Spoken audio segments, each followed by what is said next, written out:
네, 이번 시간은 권신혁의 혁신 포커스입니다. 자, 권 기자, 오늘은 어떤 이야기인가요?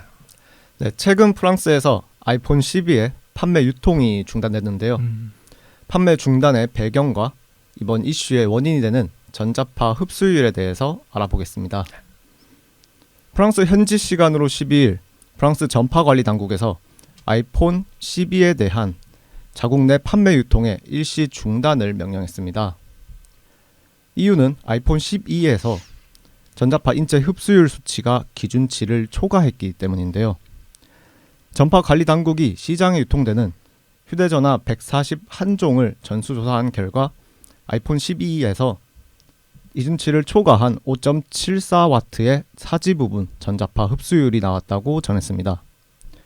팔다리와 같은 사지에서 킬로그램당 4W를 넘지 않아야 하는데 이를 1.7W가량 초과한 것인데요. 이에 프랑스 디지털부 장관은 2주 안에 이 문제를 해결할 것을 촉구했으며 시정 조치가 이행되지 않을 경우 리콜 명령을 내릴 수도 있다고 엄포를 놓았습니다. 네, 이 전자파 흡수율이란 게 뭔지 간단히 설명해 주시죠. 네, 전자파 흡수율은 영어 약자로 SAR, 업계분들은 SAR라고 하시더라고요. 네. 이 전자파 흡수율이란 전자파가 사람이나 동물에게 흡수될 수 있는데 이러한 값을 수치화한 겁니다. 네. 주파수가 낮은 전자파, 즉 저주파가 인체에 노출되면 신경 자극이 발생하고 고주파에 노출되면 체온이 상승하는 열적 작용이 발생합니다. 휴대폰은 고주파가 방출되며 몸에 열적 작용을 일으키는데 이를 정량적으로 표현한 것이 전자파 인체 흡수율 SAR입니다. 킬로그램당 와트 단위로 일반인 기준 글로벌 스탠다드는 보통 전신 0.08W, 머리 몸통 2W, 사지 4W입니다. 국내는 좀 더 강화된 기준인 머리 몸통 1.6W를 기준 삼고 있습니다. 네, 그렇다면 애플 제품에서 방출되는 전자파가 인체에 흡수되는 양이 기준치를 초과한다는 말씀인데요. 애플은 이를 인정하나요? 어떤가요? 어떤 대응을 보이고 있나요? 네, 애플은 아이폰 12가 복수의 국제 인증 기관으로부터 글로벌 표준을 준수하는 인증서를 받았다며 이번 조사 결과에 이의를 제기했는데요. 네. 다만 애플은 프랑스의 시정 조치를 수용하기 위해 소프트웨어 업데이트를 발표할 것이라고 밝혔습니다. 애플은 성명을 통해 프랑스 규제기관이 사용하는 프로토콜을 수용하기 위해 프랑스 사용자를 위한 소프트웨어 업데이트를 발행할 것이라고 전했는데요. 특정 지역의 업데이트를 한정할 수 있어 소프트웨어단에서 해당 문제를 해결할 수 있을 것으로 점쳐집니다. 다만 이러한 기준치 초과 이슈는 주변 유럽 국가 국내에까지 번진 상황입니다. 네, 전 세계적으로 출시된 모델인데 다른 나라에서 이 문제를 걸고 넘어질 수 있겠네요. 그렇다면은 대규모 리콜 사태로 번질 가능성은 없습니까? 어떻게 보시나요? 이게 결과부터 말씀드리자면 리콜로까지 이어질 가능성은 상당히 희박합니다. 프랑스 디지털부 장관의 발언을 비롯해 국내 EMC 전문가에게 문의한 결과에서도 공통적으로 이러한 문제를 소프트웨어적으로 해결할 수 있다고 말하고 있는데요. 네. 국내 전문가는 소프트웨어적으로 문제를 해결하는 것이 애플 입장에서도 비용 효율적일 것이다 라고 언급하며 다만 이 경우 아이폰 12의 기능이나 성능 면에서 손해를 보는 방향으로 소프트웨어를 수정할 것이라고 덧붙였습니다. 네. 문제는 이러한 시스템적 수정 요청이 다른 국가로도 번지고 있는 상황인데요.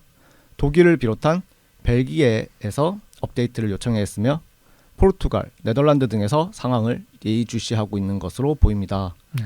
한국 정부도 과기부에서 아이폰 12 재검증에 나설 것이라고 밝히며 애플의 상황 보고를 요청하고 있어 향후 검증 결과에 따라 한국도 소프트웨어 업데이트를 요청할 것으로 전망되고 있습니다. 네. 아이폰 12가 출시된 지는 얼마나 되었죠? 3년 정도 된 구형 모델입니다. 2020년 10월에 출시된 제품이죠. 네. 프랑스는 출시된 지 한참 지난 제품도 기준대로 잘 작동되고 있는지 확인하는데 국내는 어떤가요? 네, 전자파 적합성에 관한 경우를 한번 보자면 이러한 전자파 적합성에 대한 사후 관리도 국내에서 이루어지고 있는데 전파 시험 인증센터 사후 관리과 등에서 전자파 적합성 평가를 받은 방송통신 제품이 기준대로 시장에서 제조되고 유통되고 있는지에 대해서 검증하는 프로세스가 있습니다. 네. 다만 전문가 얘기를 들어보면 인적 물적 리소스의 한계 때문에 모든 출시 제품에 대해서는 다 일일이 검증할 수는 없다고 말합니다. 국제적으로 문제가 제기된 제품이나 전기 매트 혹은 웨어러블 제품 등 인체에 밀접해 사용하는 제품 등에 대해서 불특정 제품들을 불시에 검증하는 방식으로 사후 관리를 하고 있습니다. 전문가들은 이러한 사후 관리를 너무 띄엄띄엄하면 국민 안전에서 문제가 있을 수 있고 또 너무 촘촘하면 리소스가 과도하게 투입되고 산업계가 위축될 여지가 있으니 균형 있는 사후 관리 빈도가 중요하다고 말합니다. 더불어 제조사들도 특히나 영세한 기업들은 이러한 전자파 기준치 초과 이슈에 자사 제품이 휘말리게 될 경우 폐업하는 게 나을 정도로 타격을 입는다고 합니다. 그래서 제품 스펙이나 소프트웨어 등의 변동이 있을 때마다 내부적으로 EMC, SA 등의 시험을 해볼 것을 전문가들은 권장하고 있습니다. 네, 제품 개발에서 전자파 관리가 중요한 문제임이 분명한 것 같습니다. 권 기자, EMC와 관련해서 이번에 준비하고 있는 게 있다고요? 네, 그렇습니다. E4DS에서 매년 개최하고 있는 아날로그 데이가 11월 28일 개최될 예정인데요. 이번 행사에선 미래차 전장품의 EMX 대응 세미나를 기획했습니다. EMX요? 네, 그것은 또 뭔가요? 네, EMX는 일렉트로마그네틱 에브리싱을 의미하는데요. 전자파 대응의 모든 것이란 의미로서 해당 단어를 사용했습니다. 미래차 전장품의 EMI EMC 대책 설계 기술에 대한 세미나가 11월 28일 한국 컨퍼런스 센터에서 진행할 예정입니다.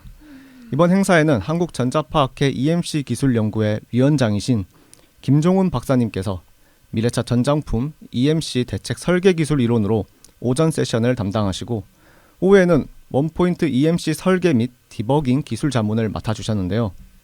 이 밖에도 EMC 최고 전문가분들을 한자리에 모아 미래차 전장품에 대한 각 영역별 EMI EMC 대응 세션이 진행될 예정입니다.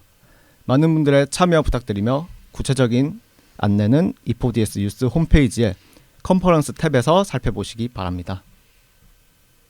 네, 자동차와 전장품 산업에서 개발자 및 엔지니어 분들이 EMC 대응에 많은 에너지를 쏟고 계실 텐데요. 이번 아날로그 데이 미래차 전장품 EMX 특집이 독자 여러분들께 도움이 되기를 진심으로 바랍니다. 많은 관심 부탁드리겠습니다. 오늘도 좋은 이야기 잘 들었습니다. 권 기자 수고했습니다. 네, 감사합니다.